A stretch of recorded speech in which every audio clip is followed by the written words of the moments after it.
Aleluia. Eu saúdo a todos com a paz do Senhor Jesus. Toda honra, toda glória e todo louvor seja dado à majestade eterna, aquele que merece toda a nossa devoção e toda a adoração, irmãos. É um motivo de alegria, um privilégio estar aqui com meus irmãos para juntos falarmos sobre o nosso Senhor e Salvador Jesus Cristo. Eu acredito que não tem assunto mais pertinente para todos nós do que falar sobre Jesus de Nazaré. Eu queria louvar a Deus pela vida do irmão Tom Jorge, agradecer pelo convite, estar aqui com os irmãos e dizer que, como já disse, é um privilégio. E queria convidar você a abrir a sua Bíblia comigo, na carta que Paulo escreveu aos Filipenses, capítulo 1, verso 1 ao 2. Carta que Paulo escreveu aos Filipenses, capítulo 1, verso 1 ao 2. Louvado seja o nome do nosso Senhor e Salvador Jesus Cristo.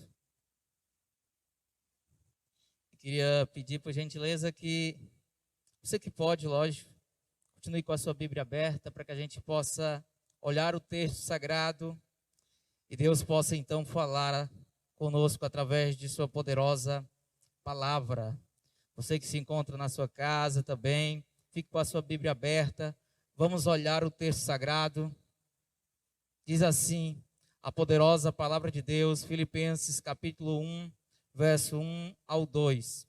Paulo e Timóteo, servos de Jesus Cristo, a todos os santos em Cristo Jesus, que estão em Filipos, com os bispos e diáconos, graça a vós e paz da parte de Deus nosso Pai e da do Senhor Jesus Cristo.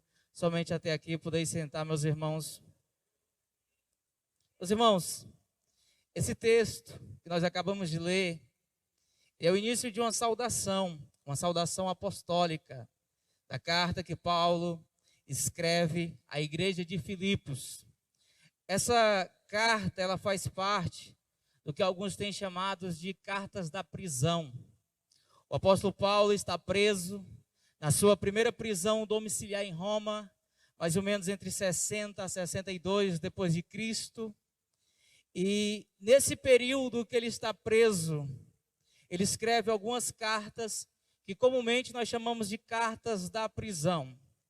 Ele acabara de enviar Onésimo e Tíquico com 3 cartas. A carta aos Efésios, a carta aos Colossenses e a carta a Filemon.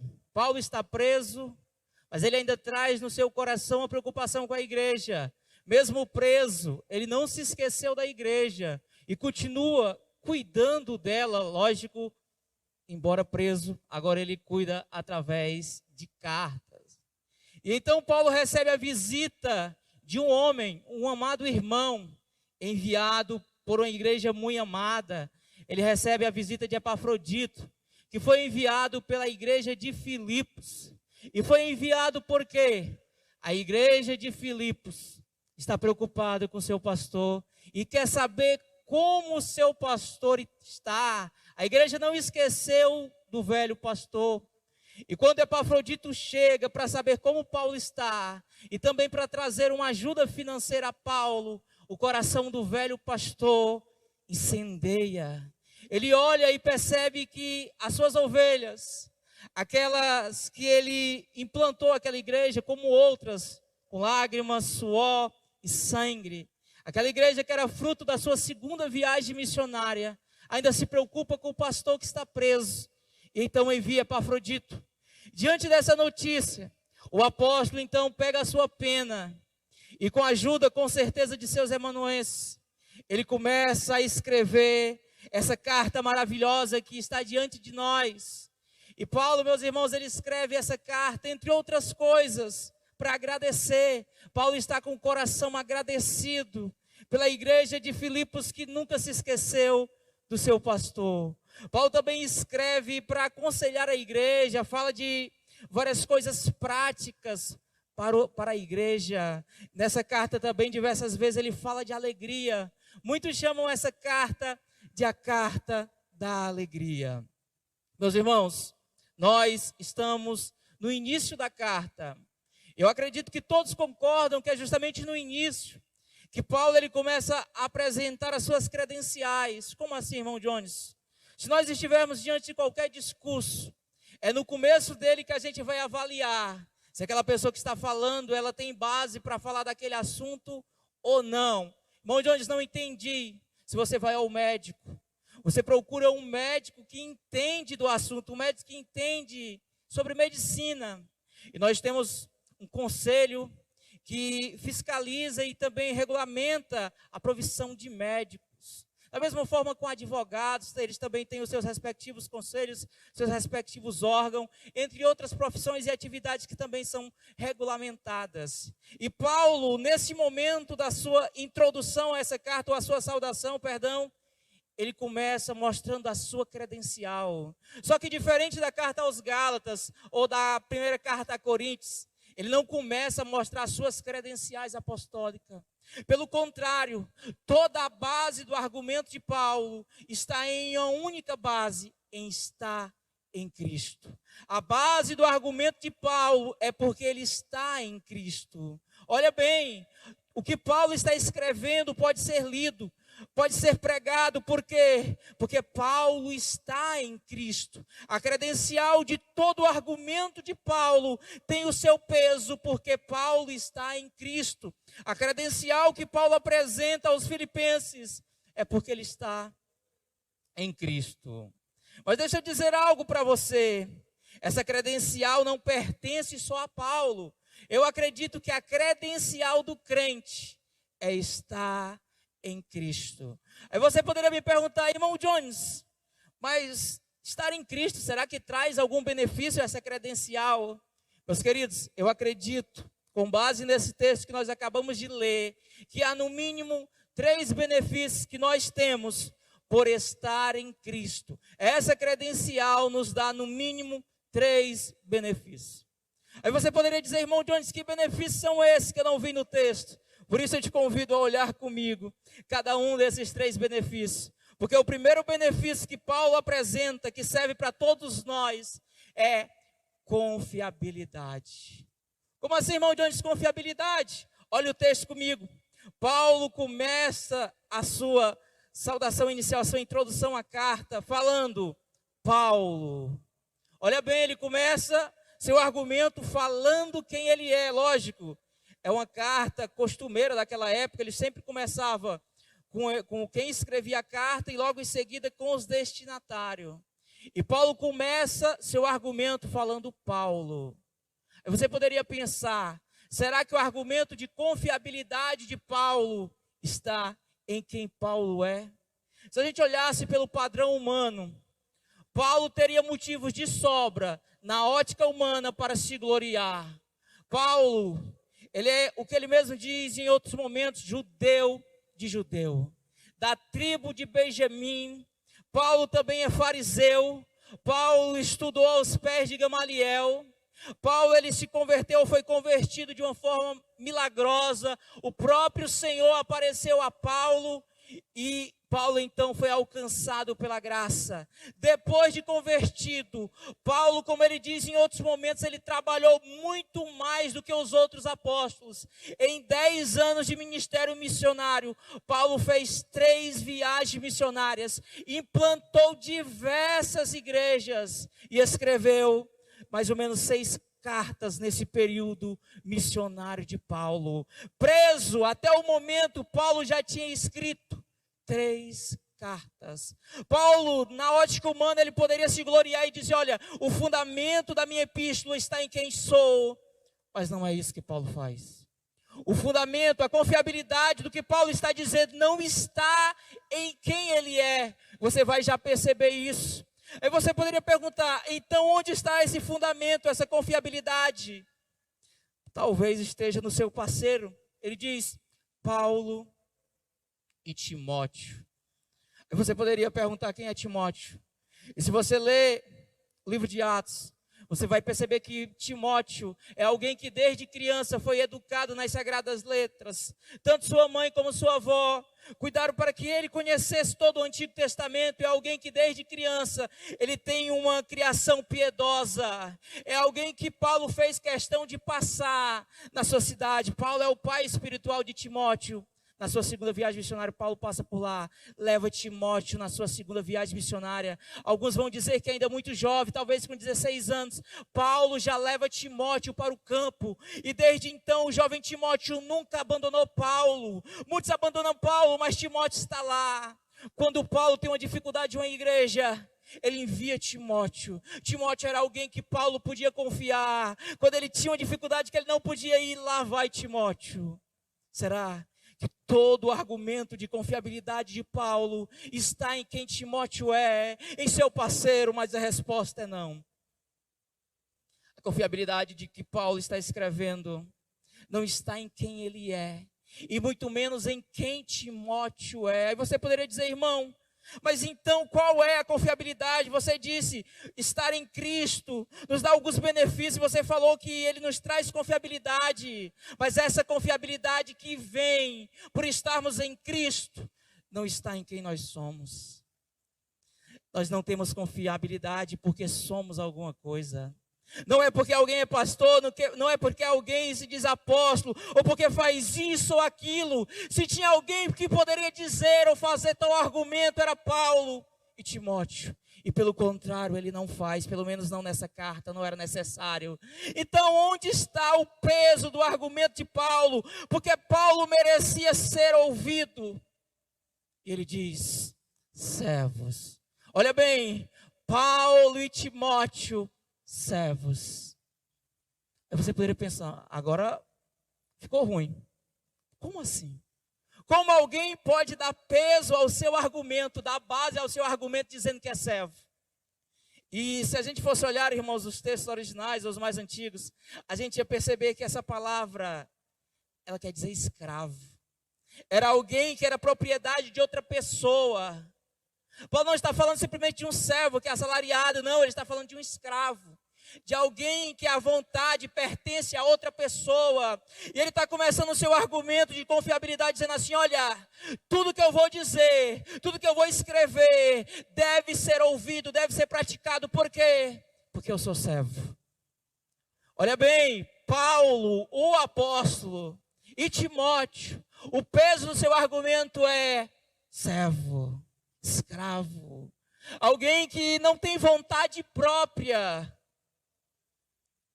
Mas olhe comigo, o texto continua. Servos de quem? Escravos de quem? Quem é o Senhor?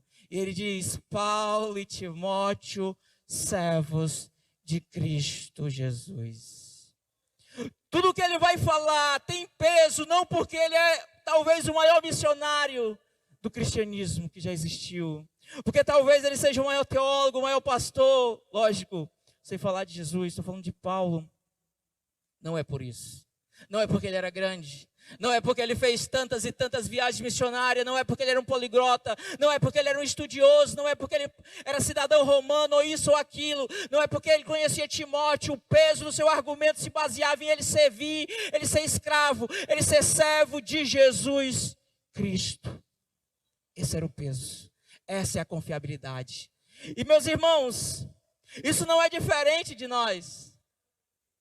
O peso, a base de qualquer argumento cristão, a base de qualquer pregação, a base de qualquer louvor, a base de qualquer proclamação cristã, não está em quem é o pregador, quem é o cantor. Não, a base está em quem ele serve. Paulo está dizendo assim, olha, vocês devem me ouvir, porque eu não venho em meu nome, eu venho falar de outra pessoa, eu venho falar de Cristo Jesus. Ele é o Senhor e eu sou o seu servo, eu sou o seu escravo. É isso que Paulo está dizendo aqui. A confiabilidade de toda a argumentação de Paulo, ele diz, olha, não é quem eu sou, não é quem Timóteo é, não é onde eu estudei, não é o que eu fiz, é quem ele é.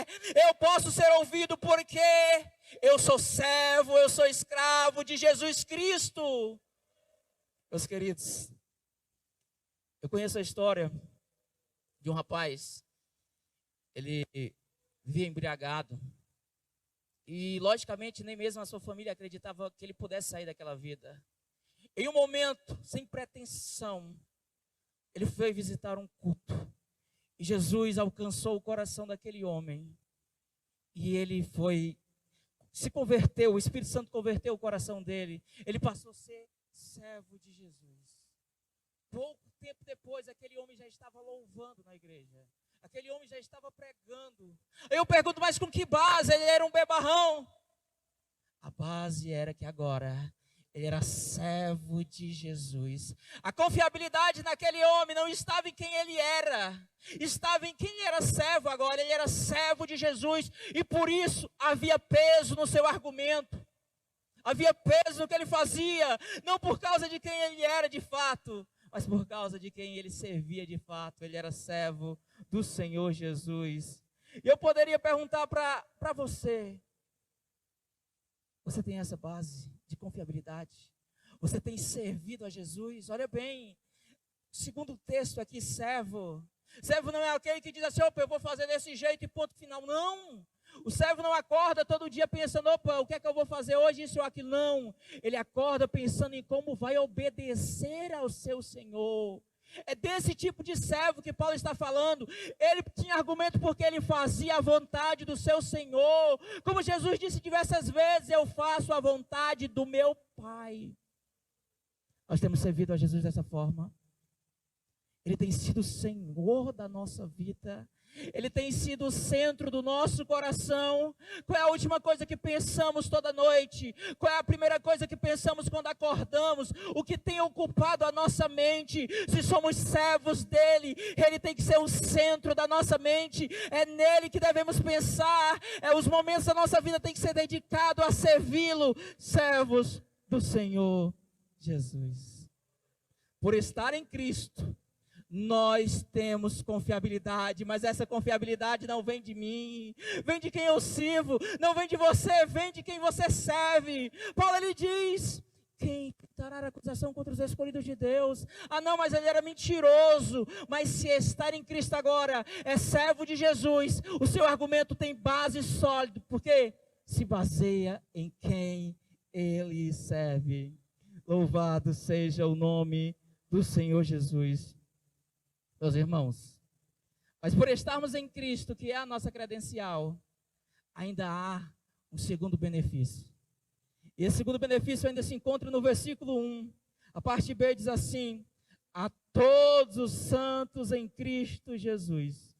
Porque o segundo benefício é santificação. Por estar em Cristo, nós somos santificados, somos santos. E olha bem como Paulo diz: a todos os santos, e olha bem, em Cristo Jesus. Perceba, meus irmãos, que quando Paulo ele escreve isso, ele não está escrevendo uma porção da igreja de Filipos. Não é essa a intenção de Paulo, não é de: opa, eu vou mandar isso aqui aos jovens, porque eles são santos. Não, eu vou mandar isso aqui àquela parcela da igreja. Não, eu vou mandar aquela outra parcela. Não, Paulo não faz isso. Ele diz: a todos os santos em Cristo Jesus. E perceba que esses santos, Paulo aqui não está falando de pessoas que são mais espirituais do que outras. Pelo menos não nesse texto. Paulo está falando de uma santificação que todos aqueles que estão em Cristo, eles têm. Como assim, irmão Jones? Por estar em Cristo, ele é santo. É isso que Paulo está dizendo. Por estar em Cristo, é santo. Olha bem, a todos os santos em Cristo Jesus, que estão em Filipos, como os bispos e diáconos. Não é apenas a liderança que Paulo está chamando de santo. Não é apenas os bispos, não é apenas os diáconos, não é apenas o conjunto de senhoras, não é apenas um pedaço da igreja. Paulo está chamando toda a igreja de Filipos de santo. Você diz: irmão, mas como? Que igreja é essa que todos são santos? Essa igreja, irmãos, ela era uma igreja em que o coração de Paulo sempre bateu forte. Ela é fruto da segunda viagem missionária de Paulo. Paulo, ele tem planos de ir para outro canto. Só que o Espírito Santo, em uma visão, diz: olha, passa a Macedônia e nos ajuda. Quando Paulo chega a Macedônia, ele chega a Filipos. Logo de cara, irmãos, ele encontra uma comerciante, prega para ela, ela se converte. Depois ele tem um encontro com uma jovem possessa que tem um espírito de adivinhação. Paulo expulsa o demônio. Depois Paulo é preso. Paulo preso, o carcereiro se converte, a família do carcereiro também é convertida. Assim começa a igreja de Filipos, uma igreja pequena, uma igreja cheia de dificuldade, mas que nunca, Paulo vai dizer mais na frente, olha, vocês nunca me abandonaram.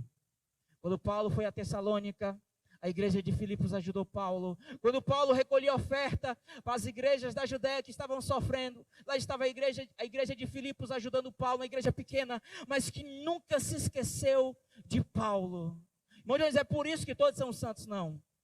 Lá na igreja de Filipos, com certeza, havia aquele irmão que a gente chama de caicai. Havia aquele irmão que às vezes a gente julga, aquele irmão, todo culto está lá na frente, todo culto aquele irmão vai lá na frente, recebeu oração, para que isso, para que aquilo? Meus queridos, todos aqueles que estão em Cristo são santos.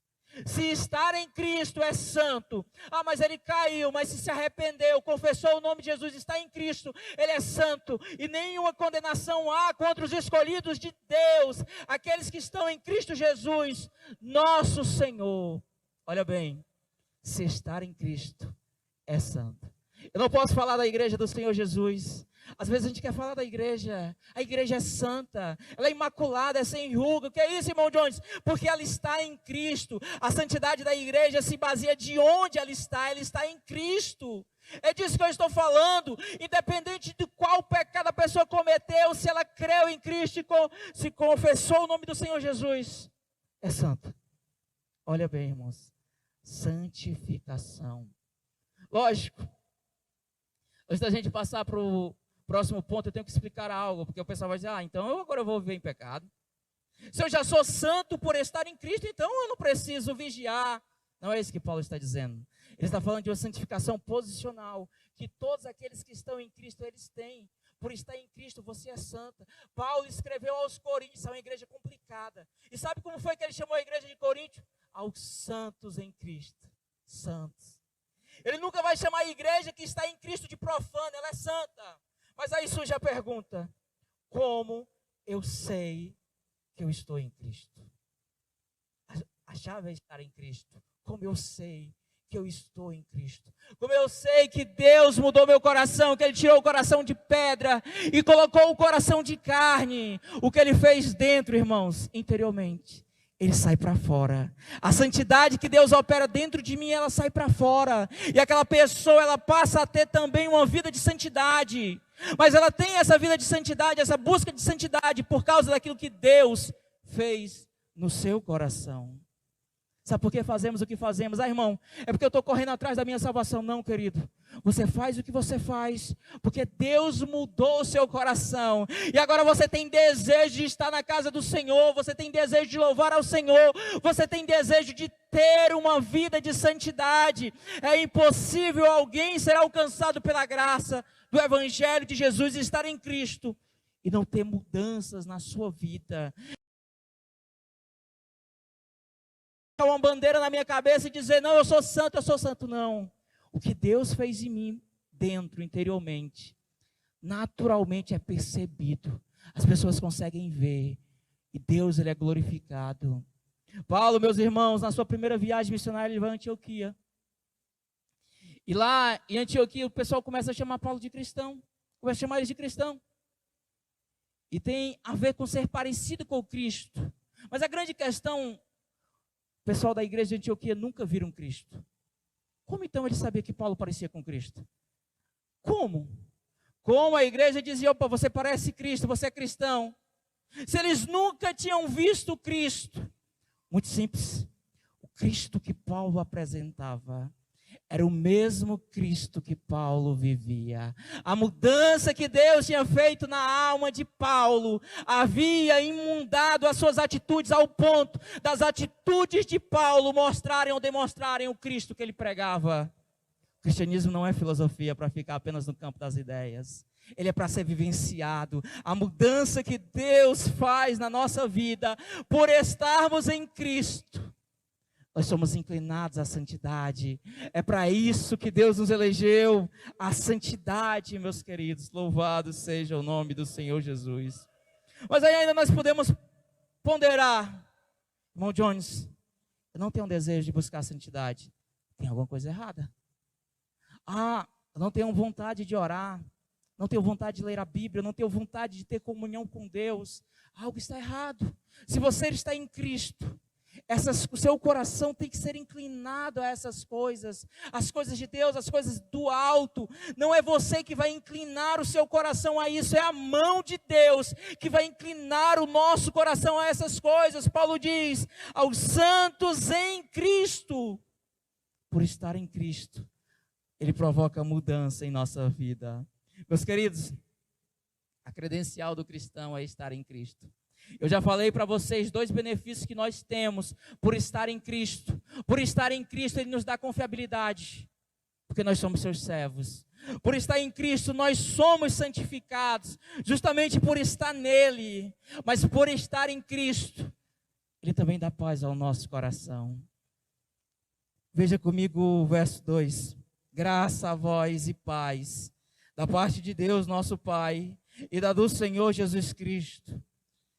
Meus irmãos, e como o ser humano almeja a paz, uma paz de verdade, não uma paz passageira, uma falsa paz que o mundo, muitas vezes pelas armas, eles querem oferecer. Não é desse tipo de paz que Paulo está falando aqui. Ele está falando de uma paz que vem pela graça. Veja de novo o começo do verso 2, graça. Lógico que aqui Paulo está se lembrando, ou lembrando-se da graça de Deus, do favor imerecido, com o qual Ele nos alcançou, a salvação. Jesus morreu no meu e no seu lugar. Esse é o maior privilégio que nós poderíamos encontrar, a salvação em Cristo Jesus. E para adquirir a salvação, eu não preciso pagar nada, eu não preciso me cortar, eu não preciso subir escada de joelhos, eu não preciso de esforço humano nesse sentido. Lógico, eu preciso crer apenas no Senhor Jesus Cristo e serás salvo. É isso que o texto nos diz. Graça, um presente. Eu não mereço, você não merece. É um privilégio, meus queridos. Nós, pecadores, pessoas tão ruins que somos, mas somos alcançados por essa graça. Eu lembro que uma vez, uma pessoa que estava viciada em drogas, ele veio falar comigo, e ele falou da seguinte forma: irmão, ninguém acredita em mim, a minha família não acredita que eu posso mudar, a minha família desistiu de mim, eles dizem que eu não tenho força. Eu disse: e eles estão certos. Ele disse: não, mas você não era para me ajudar, mas eu vou lhe ajudar com a verdade. O ser humano em si, ele não tem força de resistir ao pecado, ele não tem força de lutar contra isso. Por isso precisamos de Cristo Jesus. Ele padeceu diante do madeiro, justamente porque nem eu nem você tínhamos a capacidade de suportar tudo aquilo que Ele suportou. Ele garantiu para todos nós a salvação, queridos. Algumas pessoas dizem assim: olha, o melhor de Deus, Ele vai vir para a tua vida. Mas às vezes eu fico me perguntando: o que pode ser melhor do que o Filho? O que pode ser melhor do que Jesus? Que o autor aos Hebreus dizem que os próprios anjos se prostram diante dele. Nem Moisés nem a lei era superior a ele. Todo o céu se dobra diante do Filho. O que pode ser melhor do que o Filho, do que a graça, do que a salvação que nos alcançou? Meus irmãos, hoje, várias coisas que a gente quer, que a gente acha importante, a gente tem que pagar.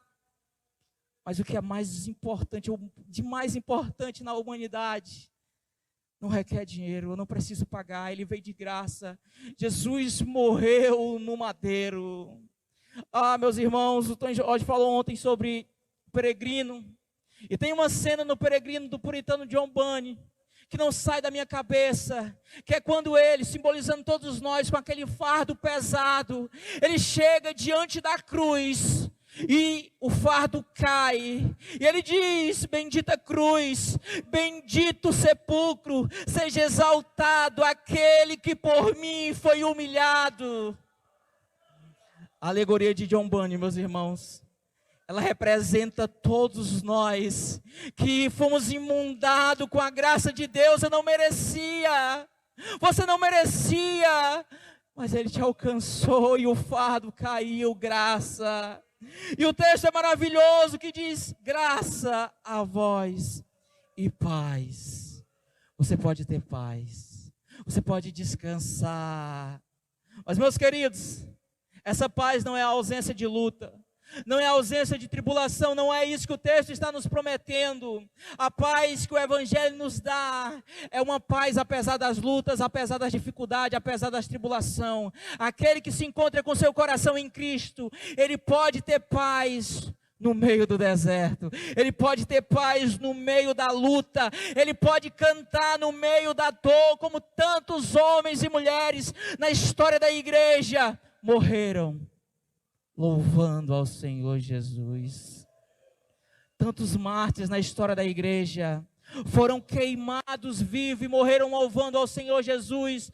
Tantos homens e mulheres também estão preferindo a Jesus em igrejas perseguidas por aí, porque a graça lhe dá paz, a graça nos dá paz. Irmão Jones, nós estamos vivendo um momento difícil, mas a paz de Deus, que o próprio Paulo vai dizer nessa carta no capítulo 4, excede todo o entendimento. Como assim? As pessoas não entendem como é que essa mulher continua louvando, como é que esse homem continua na igreja, como é que ela não desistiu ainda da família, como é que ela continua indo e indo e indo. É a paz que excede todo o entendimento, a paz que vem da graça. Qual é a fonte disso? Da parte de Deus, nosso Pai, e do Senhor Jesus. Eu olho para essa introdução de Paulo e vejo todos os benefícios que nós temos por estar em Cristo. Alguns podem dizer: olha, estão perdendo a vida deles. Eles podiam estar curtindo, eles podiam estar fazendo isso e aquilo, não estão ganhando nada, fanáticos religiosos que nada. Por estar em Cristo, você tem confiabilidade. Não importa o que você fez, não importa quem você é, se você está nele, se é servo dele, se vive para a glória dele, há peso no que você diz, porque você representa ele. Se você está nele, você é santo. A pessoa diz: olha, quer ser mais santo do que os outros. Em Cristo, ele é santo. Jesus pagou pelos nossos pecados, e se permanecermos nele, seguimos o seu passo, somos santos e caminhamos também rumo à santificação, porque a santidade, ela vem tanto no momento que nós cremos em Cristo, como também isso nos impulsiona a uma vida de santidade, que só será completa no dia que a trombeta tocar, e nosso corpo mortal se revestir da incorruptibilidade, na glorificação, a nossa santificação será completa. Mas, por estar em Cristo, também temos paz. Você pode cantar no meio da tribulação, você pode descansar, porque a paz que Deus nos dá, meus irmãos, essa paz excede todo o entendimento. Você poderia perguntar: irmão, eu não tenho essa paz. Meu querido, minha querida, procure essa paz. Essa paz que vem da graça, essa paz que faz você descansar, essa paz que a tribulação está lá, mas você descansa no Senhor Jesus. Que Deus em Cristo abençoe a igreja do Senhor Jesus, e que nós possamos sempre buscar estar em Cristo, porque somente nele encontramos confiabilidade, santificação, e também encontramos paz e descanso para a nossa alma. Amém. Louvado seja o nome do Senhor para todo sempre.